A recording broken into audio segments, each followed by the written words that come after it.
नमस्कार दोस्तों, जय जोहार। मैं कौशल तिवारी और बिहनिया संझा में आपका स्वागत है। चुनावी बांड के जरिए घपले, घोटाले, रंगदारी, वसूली, भ्रष्टाचार, मौत के सौदागरों से सौदे सहित सारे मामले में सभी हदें पार कर दी गई।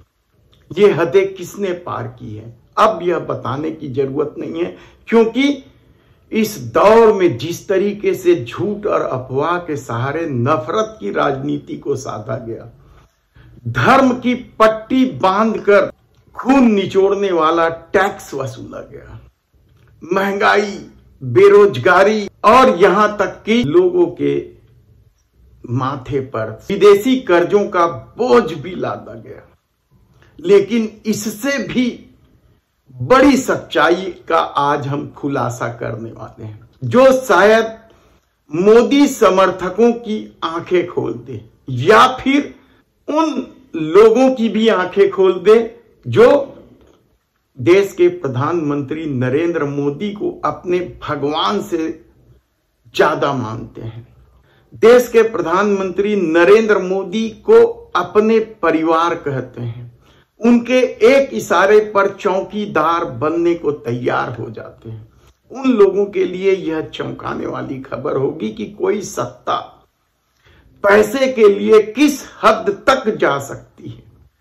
बात सिर्फ नकली या मानक स्तर से घटिया स्तर की दवा कंपनियों से पैसा लेकर लोगों को मौत के हवाले में डालने का नहीं, यह उन हजारों लोगों की भावना के साथ खिलवाड़ करने का भी है जो ये सोचते हैं कि मोदी सरकार भ्रष्टाचारियों को जड़ से मिटा देगा, या जो लोग 2G 3G जीजा जी पर तालियां बजाते नहीं थकते थे और उनके इसी तेवर की वजह से उनके समर्थक बन चुके थे।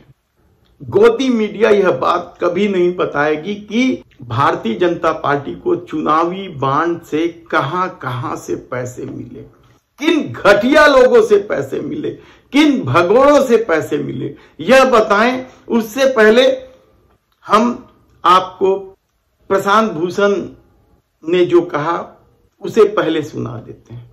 या 3 तरीके से घूस ली गई इलेक्टोरल बॉन्ड के जरिए। पहला, इसको हम कहते हैं चंदा दो और धंधा लो, यानी कि प्रीपेड। पहले आपने चंदा दिया, फिर आपको कॉन्ट्रैक्ट मिला। दूसरा, ठेका दो, ठेका लो, रिश्वत दो, यानी पहले आपको ठेका मिल गया, उसके तुरंत बाद या उसके जल्दी ही आपने इलेक्टोरल बॉन्ड उस पार्टी को दे दिए जिस पार्टी की सरकार ने आपको ठेका दिया।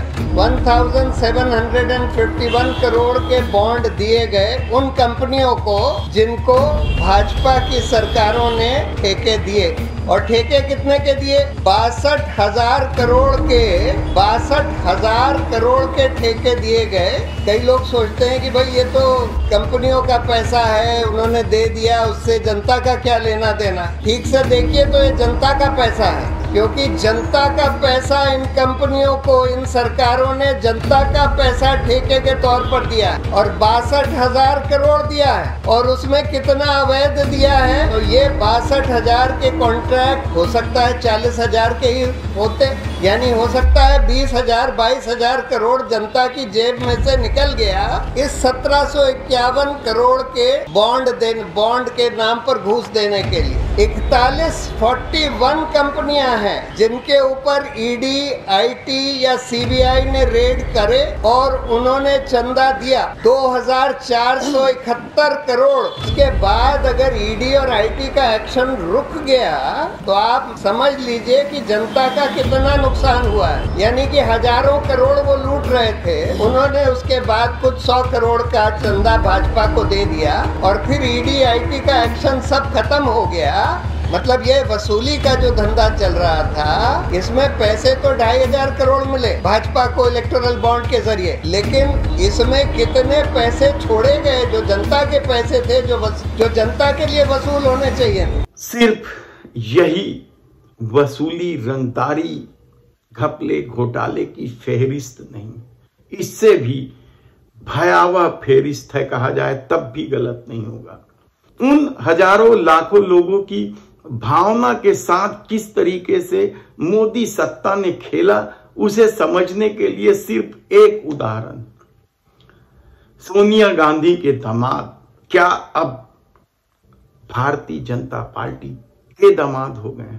यह सवाल हम इसलिए उठा रहे हैं क्योंकि भले ही राजनीतिक रूप से भारतीय जनता पार्टी रॉबर्ट वाड्रा को क्लीन चिट देने को तैयार नहीं है, अब भी उनके खिलाफ विष वमन करती हो, लेकिन न्यायालय में रॉबर्ट वाड्रा को क्लीन चिट देने का खेल खेला जा चुका है और वह भी इलेक्ट्रल बॉन्ड लेने के बाद। आप यकीन नहीं करेंगे या आपको यकीन नहीं होगा कि कोई सत्ता जिस रॉबर्ट वाड्रा को लेकर पानी पी पी कर गाली देती थी, उस वाड्रा के साथ जुड़े लोगों से पैसा भी वसूल ली और उन्हें क्लीन चिट भी दे दी। मामला बेहद पुराना है। 2012 में यह चर्चा में तब आया जब हरियाणा सरकार ने रॉबर्ट वाड्रा की स्वामित्व वाली कंपनी से खरीदी गई जमीन रद्द कर दी थी। दरअसल रॉबर्ट वाड्रा की कंपनी स्काईलाइट ने गुरुग्राम में 7 करोड़ रुपए में 3.5 एकड़ जमीन खरीदी और कुछ महीने बाद यह जमीन डीएलएफ को, जो हाउसिंग के क्षेत्र में बड़ा नाम है, उसे 58 करोड़ रुपए में बेच दिया जाता है। बस सवाल यही उठता है और यह सवाल तब उठा जब 2012 में भूमि रिकॉर्ड निरीक्षक की जिम्मेदारी संभाल रहे अशोक खेमका ने इसकी प्रक्रिया में, यानी खरीदी बिक्री की प्रक्रिया में खामियों का हवाला देते हुए इसे रद्द कर दिया था। और उसके बाद अचानक हरियाणा में तत्कालीन कांग्रेस के सरकार के मुख्यमंत्री भूपेंद्र सिंह हुड्डा ने अशोक खेमका को वहां से हटा दिया था और यहीं से बवाल शुरू हुआ। बवाल इतना बढ़ गया कि देश के प्रधानमंत्री नरेंद्र मोदी ने 2014 के चुनावी अभियान में केवल जीजा जी जपते रहे।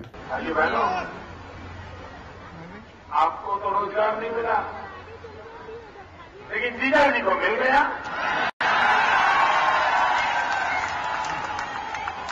आपके बिलासपुर में ऐसा कोई नौजवान है क्या कि जिसके जेब में 1 लाख रुपया हो और 3 साल में 300 करोड़ हो जाए? है भाई? ऐसा कोई जादूगर है? देखिए, बाप बेटी की सरकार का जादू देखिए। क्या कुछ नहीं कहा उन्होंने, लेकिन यह मामला क्या हुआ? इतने सालों बाद, यानी 2014 से यदि आप साल गिनते जाएं तो 10 साल होने को जा रहा है। इन 10 सालों में रॉबर्ट वाड्रा के खिलाफ कुछ नहीं मिला। यकीन मानिए, यदि कुछ मिला होता तो अभी तक वे जेल की सलाखों में होते। कुछ नहीं मिला।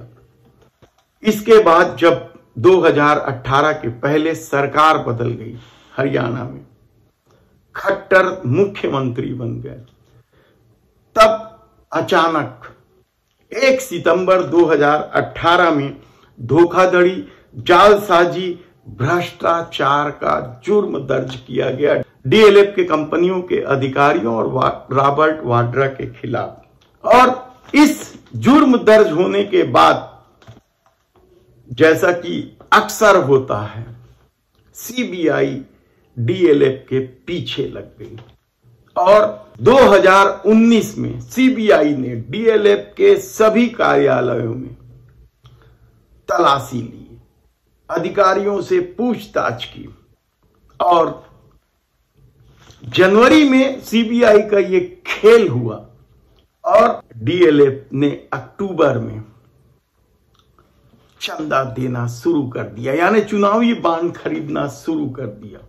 भारतीय जनता पार्टी के लिए खरीदा गया यह चुनावी बांड, और यह बांड अक्टूबर 2019 से लेकर नवंबर 2022 के बीच खरीदा गया कई सारे बॉन्ड। यदि कुल राशि देखें तो 170 करोड़ रुपए से भी अधिक का चुनावी बॉन्ड डीएलएफ खरीदता है, वह भी भारतीय जनता पार्टी के लिए। डीएलएफ वही कंपनी है जो रॉबर्ट वाड्रा के साथ विवाद में थी और जिनके खिलाफ सीबीआई ने कार्रवाई की थी। डीएलएफ से संबंधित जिन 3 फर्मों से भाजपा के लिए चुनावी बॉन्ड खरीदा गया था उनका भी नाम जान लीजिए आप। डीएलएफ कमर्शियल डेवलपमेंट लिमिटेड, ये एक कंपनी है। दूसरी कंपनी थी DLF garden city Indore private limited और तीसरी कंपनी थी डीएलएफ लग्जरी होम लिमिटेड। ये तीनों कंपनियों के माध्यम से 170 करोड़ रुपए से अधिक के चुनावी बॉन्ड खरीदे गए और सभी बॉन्ड भारतीय जनता पार्टी के लिए खरीदे गए। लेकिन ठहरिए, अभी सिर्फ डीएलएफ के यहां सीबीआई की छापेमारी के बाद बॉन्ड खरीदने का नहीं, बल्कि इसके बाद भारतीय जनता पार्टी ने उन तमाम लोगों की भावनाओं के साथ खिलवाड़ किया जो मोदी सरकार को भ्रष्टाचारी नहीं मानते, जो मोदी सरकार को धार्मिक मानते हैं, जो मोदी सरकार को राष्ट्र हितैषी मानते हैं। चुनावी बॉन्ड जब खरीदा गया उसके बाद क्या हुआ?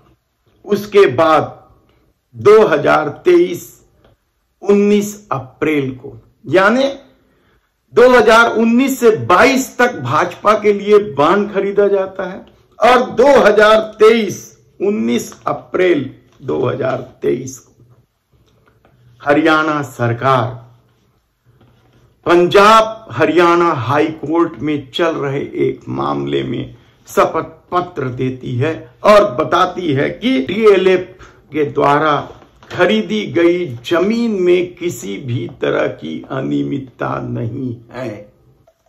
और इसके बाद रॉबर्ट वाड्रा ट्वीट करते हैं कि उन्हें हरियाणा सरकार ने क्लीन चिट दे दी, लेकिन मोदी समर्थकों को भरोसा नहीं होता और इस भरोसा को कायम रखने के लिए राजनीति खेली जाती है और हरियाणा सरकार या भारतीय जनता पार्टी के नेता जोर जोर से चिल्ला के कहने लगते हैं कि रॉबर्ट वाड्रा को क्लीन चिट नहीं दी गई है, क्लीन चिट डीएलएफ को दी गई है।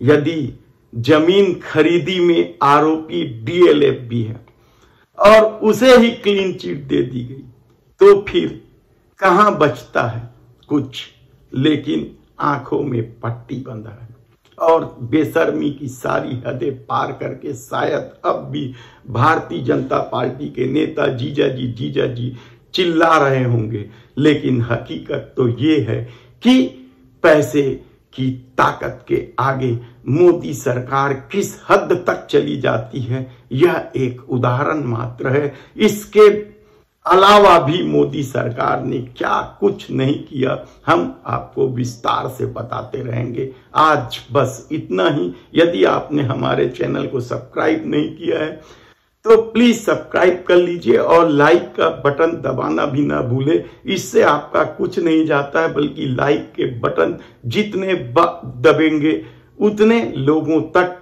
सच पहुंचता रहेगा। धन्यवाद।